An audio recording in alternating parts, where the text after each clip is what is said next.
Welcome to the Ohio Eviction Playbook. Welcome back to the Ohio Eviction Playbook with attorney Ed Kasputis. I'm your host, Chelsea, and today we're talking about rent depositing and related remedies. Welcome back, Ed. Hi, Chelsea. How are you? Great. A hot topic today. Where should we start? All right, rent deposit. For all you happy landlords in Ohio, rent deposit is a procedure that if the tenant thinks that you are not meeting your rental obligations, you're not providing a clean place, there's pests, the furnace doesn't work and all that, there's a procedure under Ohio law where they can assert their rights and ultimately deposit money with the court. The first step that they got to do is they got to put their complaint in writing so that the landlord has a chance to remedy it. And then the landlord, normally it's 30 days, but it depends. Let's say it's 0 degrees outside and your furnace isn't working. Courts will say you got to fix it quicker than 30 days. If they don't fix it, then you can pay your rent, as long as it's timely, to the clerk of your local municipal court. And here's one good thing, Chelsea. There's one exception to the rule. In life, there's always an exception to the rule. The Ohio legislature carved out a thing that said if you are a small landlord with 3 or less units and you tell that fact to your tenant upon move-in, they can't do rent deposit against you. So if, little Miss McGillicuddy, she's retired, she's got one rental home, if someone quit paying rent, that might make her to miss her mortgage payment. So that is the exception. Are there any requirements for rent deposit? Well, number 1, you've got to put your complaint in writing. Number 2, you've got to give your landlord time to remedy the situation, normally 30 days. And number 3, here's a good one, you have to be current in your rent. So let's say you're behind in your rent. Checkmate. You can't do rent deposit. In theory, you can try, but then the landlord can go to court and say they weren't current in their rent. Now they're complaining. They say they want Ritz-Carlton conditions, and they're only paying, for Holiday Inn rents. This is unacceptable. And that's what I see on a practical basis, is that a landlord will give a tenant a 3-day notice saying, you owe me rent. And then the tenant will try to do rent deposit when their rent is late, and ultimately they will fail. Based on the landlord's response to the notice, what does that mean for a tenant? Well, let's take the city of Cleveland, for example. When a tenant files a rent deposit action, the court will typically schedule a hearing in 2 weeks. That's your time to talk to a mediator to say there isn't a problem and all that. But what's the definition of a mediator? Someone who's just trying to get along with everyone. So they're not going to do any ruling saying, landlord, you're good, we're giving you the money. Ultimately, if you cannot strike an agreement with your tenant, under Ohio law, the landlord's got to file a lawsuit saying, I'm the landlord, this is the tenant, they've been doing rent deposit. Either number 1, the rent deposit wasn't proper, or number 2, I fixed the remedy a week ago and they still won't allow the release of the money. Or, number 3, I need the money to fix the specific problem. I need the $4,000 in rent deposit to buy a new furnace for $4,000. And the court has the discretion to say, fine. The tenant cannot say, give me the money. The tenant can get involved in litigation and file a counterclaim, and maybe down the road you settle the case where it's like, all right, there's $9,000 on rent deposit. Let the landlord have $6,000, you take $3,000. Okay. So you can be creative that way. But I'd say 50% of my practice, when there's a rent deposit case, it's not valid. But 50% of the time, it is. What happens if during the course of this dispute, the situation gets resolved? Well, the tenant has a duty to acknowledge that it's resolved. Sometimes that happens. But if not, then that's why you still have to file a complaint for the trier of fact to see that it has been resolved. The courts just want, and here's a key concept, we're fighting over the unit being habitable. I've had people say, a light switch broke. Okay, are you freezing to death at night? No. Okay, that's not a habitable problem.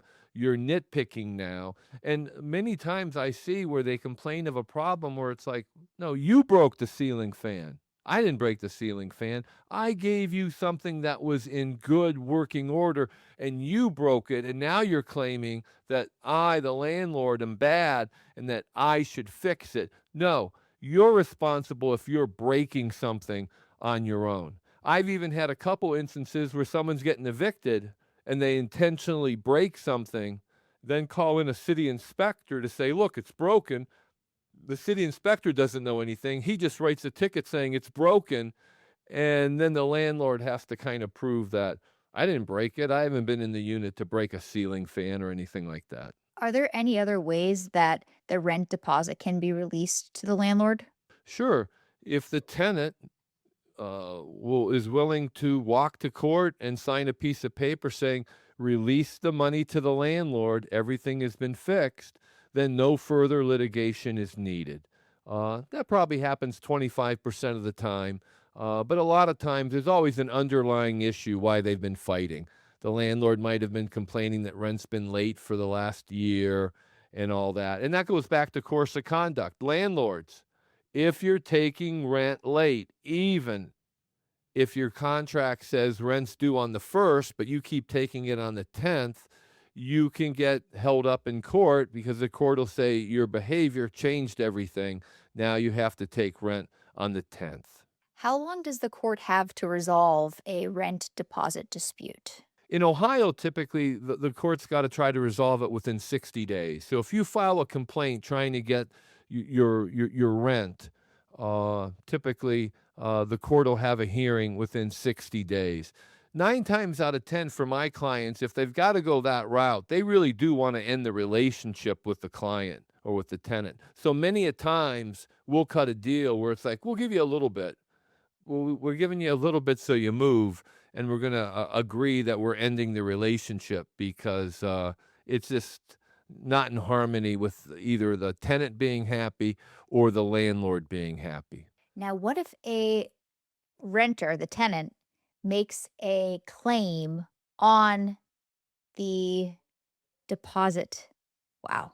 If they do that and they file a counterclaim, there's a couple things to think through, Chelsea. Number one, how much are you fighting for? Let's say there's $8,000 in the court and they're counterclaiming for $2,000. Sometimes it's a business decision. I've settled cases where it's like, listen, it's going to cost you X amount to continue to fight.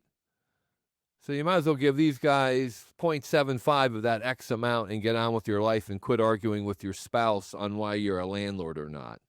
Now, in Ohio, other than Cleveland and Toledo municipal courts that have a housing division, all the other municipal courts in Ohio have a limit, a monetary jurisdiction limit of $15,000. So if a tenant counterclaims for more than $15,000, then we got to scratch our head and go, oh no, the municipal court does not have the jurisdiction to hear this case. Now, if I'm representing a tenant, I make that claim because then the case gets transferred to the Court of Common Pleas and it becomes even slower to get resolved. And if I'm representing a tenant, that's what I want. If I'm representing a landlord, I'm grinding my teeth and saying, I hate the law. What other advice do you have for landlords to prevent a rent deposit action?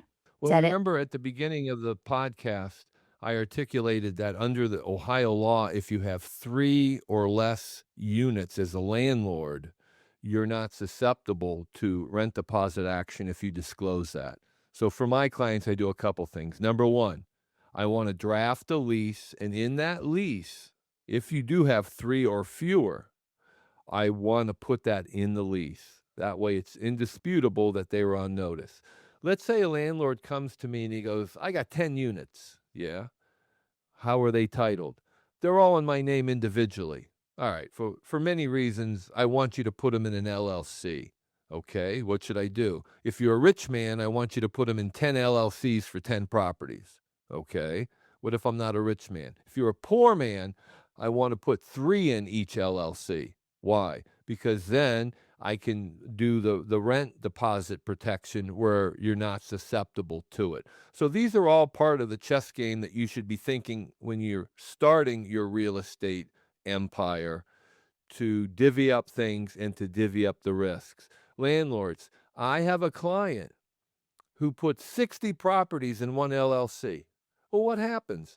You get in litigation with one and it can tie up all 60. You never want that fact pattern. Or for my landlord, he had a housing code violation, and now the court's saying we have jurisdiction over all 60 of your properties. What does that mean? We're going to send an inspector to all 60 of your properties. What?